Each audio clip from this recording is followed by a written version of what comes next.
So yan yung mga output niyan. Nagdugtong lang yan. Kaya kapag in-on mo na yung susian natin, ayan. Tapos pinindot mo itong push button.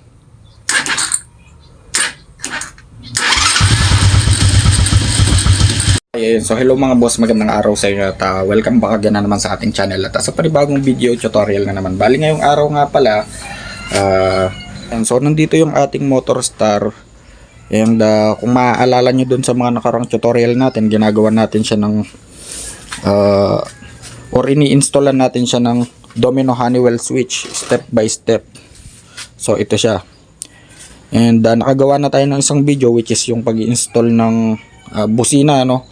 So meron nga pala tayong modification na ginawa dito kung saan may kinat tayo ng wire or pinaghiwalay tayo ng mga wires. Bali ngayong araw, ang susunod nga pala natin mga boss na tutorial dito sa ating Domino Honeywell switch is yung starter motor or yung push start. Pero before yon, bago natin magawa ng tutorial, ayusin muna natin yung kanyang starting system, ano, kung saan ayan, mapapansin nyo dito na wala ng connection yung dalawang wire ng ating starter relay.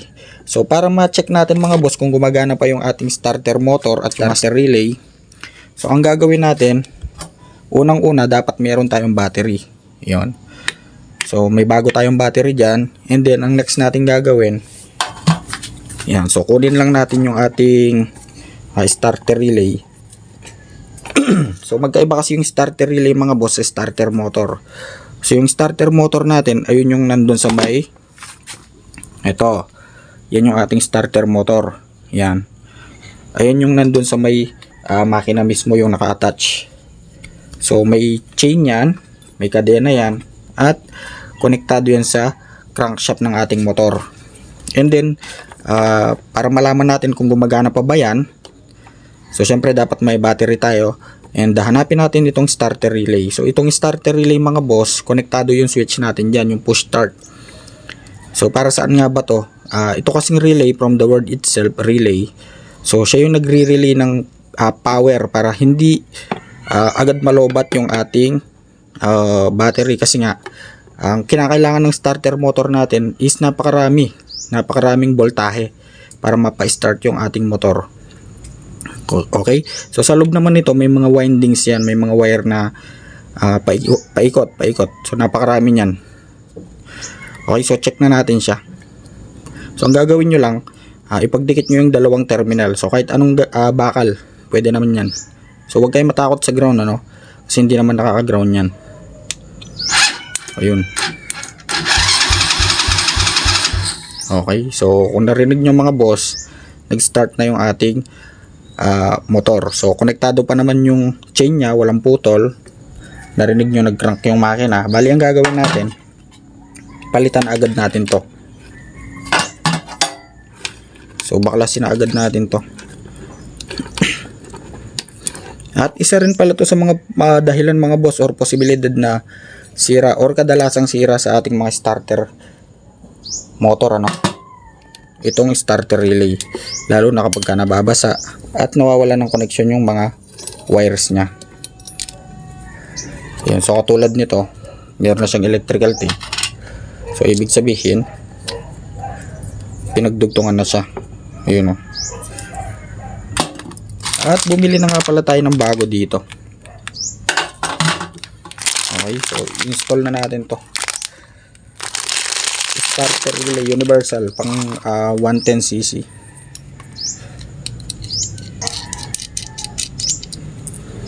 So itap lang natin tong dalawang red. So kahit alin dyan mga boss, ayan, sa dalawa na yan, kahit magkabaliktad dyan, okay lang.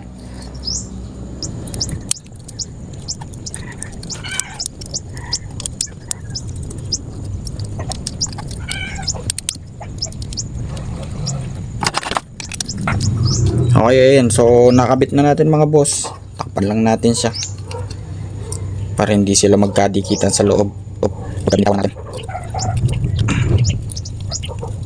Okay. So next naman mga boss, kung makapapansin nyo, meron tayong dalawang wire dito. Ayan.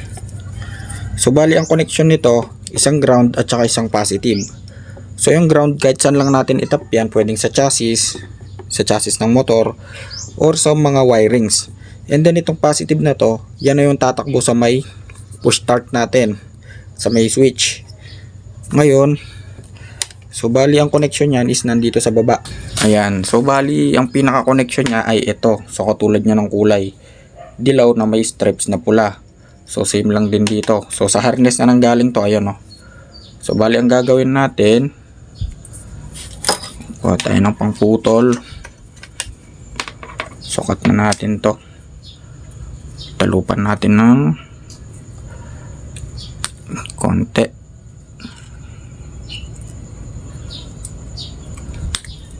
Okay, so since nag-electrical naman tayo mga boss, meron nga pala ako naka-reading terminal pins dito.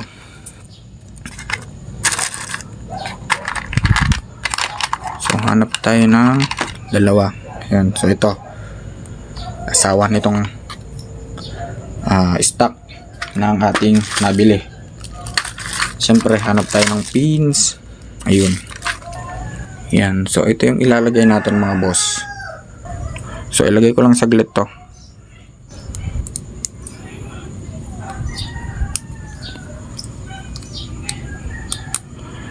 At konektado na siya mga boss. So parang walang nangyari. So itago lang natin to ng konti. And then balik na tayo sa may ignition switch. Ayan. Okay. At habang chine-check ko nga pala mga boss yung ignition switch, so may napansin tayo. Ayan, so natanggal yung I terminal nitong ground natin. So itong green ay ground, so dapat nakatap sa chassis yan. So ito yung pinaka ground ng lahat. Ayan. Ignition switch, CDI, regulator rectifier, basta sa buong harness, yan yung pinaka ground nya. So palitan na rin natin since meron naman tayong mga terminals dito. Ayan, so hanap lang tayo ng kasukat nya. At itatap na natin to. Okay, so tibay na yan mga boss. Balik na natin yung tornilyo nya. Okay, so intact na. At pagdating naman dito mga boss, sa pinaka wire harness nya dito sa may taas, so ang hahanapin lang natin dyan is yung kulay dilaw na may stripes na red. At ito na nga siya. Ayan. Okay. So bali dudugtungan lang natin to ng wire. Ayan, para mas malinaw, ilipat na nga pala natin tong gray wire na dinugtong natin dati. So ilipat ko lang siya. Ayun, so dugtungan ko lang siya ng terminal.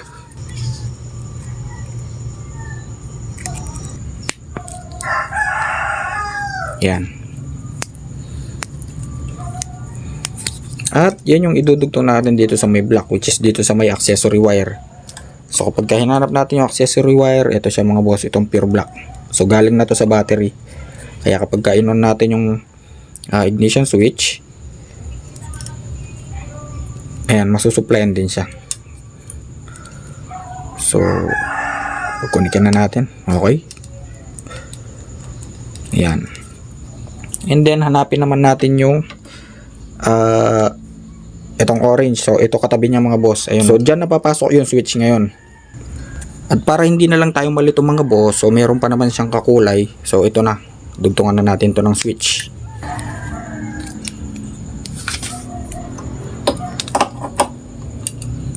So idugtong natin siya sa may katulad niya na terminal. Okay. So dapat magkahiwalay yan. Wala kasi tayong bahay.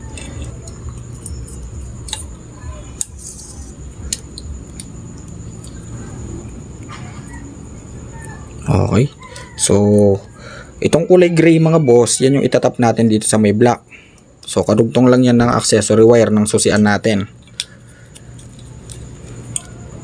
So bali ang magiging setup,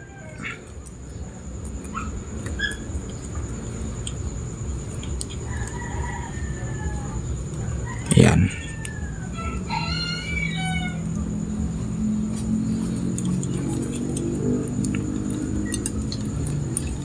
Okay.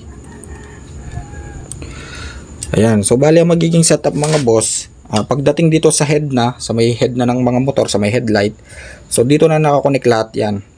So napakarami ng connection nito, papunta na to sa starter relay, sa push start, flasher, busina, brake light, tail light, at napakarami pang iba. So napakarami ng sinusuplayan nito, no, which is yung accessories wire ay kulay black. Okay, so since starter motor yung tutorial natin ngayon, balatan muna natin to. So magkakaroon lang ito ng connection kapag ka may switch na. Okay, so lagyan natin siya ng switch. So bali ganyan yung magiging setup niyan mga boss. Okay, so yung gray accessory wire, tapos itong yellow na may stripes na orange, tatakbo na yun sa may starter relay natin. So sa starter relay natin, kailangan lang ng positive at negative para mag start, para mag click at para mapa-start niya yung motor. So yung positive natin, ito siya. So kapag pinagdikit mo yung dalawa na yan, may supply na ng positive yung ating starter relay doon. Pero bago mo ipagdikit yan, dadaan mo na yan sa push button or yung sa starter switch. Ayun, so kahit na magkabaliktad yan mga boss, okay lang. Paras lang naman positive yan. Ayun. Okay, so na-tap na natin yung isang wire ng push start switch sa may gray, which is accessory wire, and then yung isa naman tatakbo na yun sa starter relay. Ito sa may yellow na may stripes na red. Okay, so pag-connect na natin. Ngayon, kapag ka naipag-connect nyo na yan mga boss, at sinusi nyo, hindi pa gagana yan. Bakit? Kasi dito sa ignition switch natin, off muna natin, kung mapapansin nyo, meron din yung ground. Yun, so kinakat at sinusupply niya rin yung ground. So dapat may ground din dito. So bali ang magiging ground ng ating starter relay, kung mapapansin nyo, itong green na may stripes na yellow.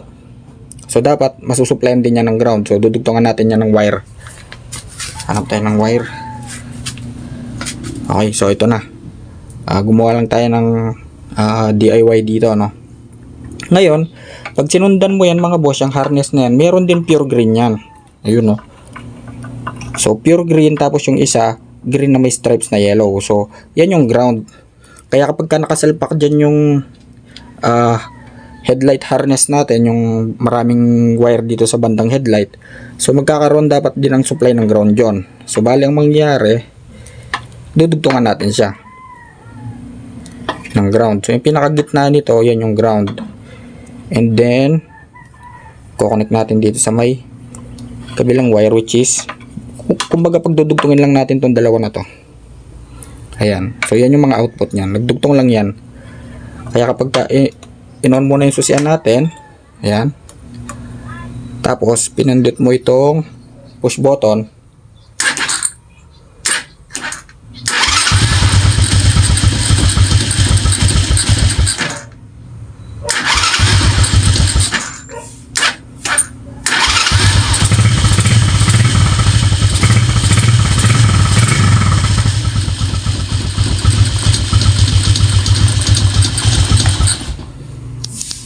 ayun. So bali ganun lang kasimple mga boss, nalagyan na natin ng starter relay yung ating motor sa napakadaling paraan, step by step. And since tinanggal nga natin yung karugtong nitong socket na to, yung sa may headlight, kaya nag DIY tayo ng connection. So napakadali lang naman ito mga boss kapag nasundan nyo. And bali hanggang dito na lang, at sana may natutunan kayo. At kung nagustuhan nyo ang video na to, so please like, share, and subscribe.